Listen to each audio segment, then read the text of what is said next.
మీ MLA అభ్యర్థి నా చెల్లి లావణ్యను అత్యధిక మెజారిటీతో గెలిపించాలని కోరుతున్న లావణ్య మీలో ఒకరు. మంగళగిరి సీటు బీసీల సీటు, వెనకబడిన వర్గాల సీటు. అందుకే ఆర్కేతో మాట్లాడి లావణ్యకు ఇచ్చా. లోకేష్ డబ్బు ఇస్తే తీసుకోండి, ఆ డబ్బు మనదే, లోకేష్ దోచేసిన సొమ్మే. మీ ఎంపీ అభ్యర్థిగా కిలారి రోసయ్య అన్నను అత్యధిక మెజారిటీతో గెలిపించండి మీరందరినీ కోరుతున్న సీఎం జగన్.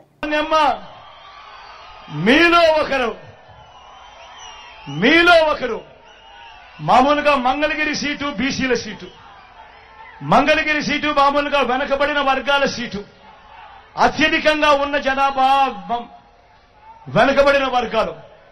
అలాంటి సీటు నేను గతంలో ఆర్కేకి ఇస్తే నేను ఆర్కేకి చెప్పి, ఆర్కే ఈసారి మనం త్యాగం చెయ్యాలి, ఇక్కడ నుంచి మనం బీసీని తీసుకొని రావాలి అని చెప్పి నేను ఆర్కేకి చెప్పి, ఆర్కేకి ఉన్న సీటును తీసి నేను నా చెల్లికి ఇస్తే అక్కడ వాళ్ళేం చేస్తా ఉన్నారు, బీసీల సీటు కదా గెలవడం సులభం కదా అని చెప్పి ఏకంగా పెద్ద పెద్ద వాళ్ళందరూ వచ్చి డబ్బులు మూటలు మూటలు తీసి ఎన్నికల్లో గెలవడానికి ప్రయత్నం చేస్తా ఉన్నారు.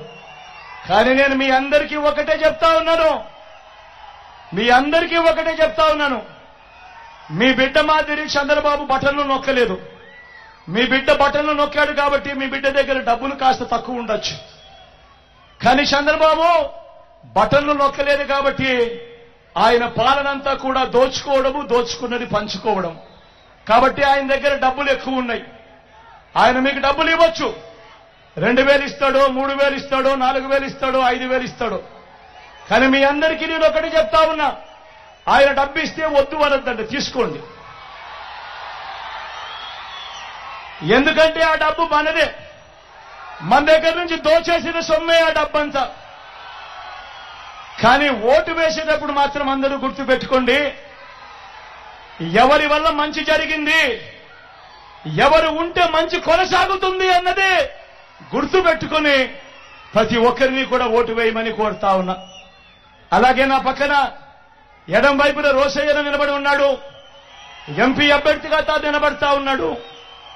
మంచివాడు, సౌమ్యుడు. తాను కూడా మీ చల్లని దీవెనలు, ఆశీస్సులు రోసయ్యన్నపై కూడా ఉంచవలసిందిగా సవినయంగా మీ అందరితోనూ మీ బిడ్డ 2 చేతులు జోడించి పేరు పేరుగా ప్రార్థిస్తా ఉన్నాడు.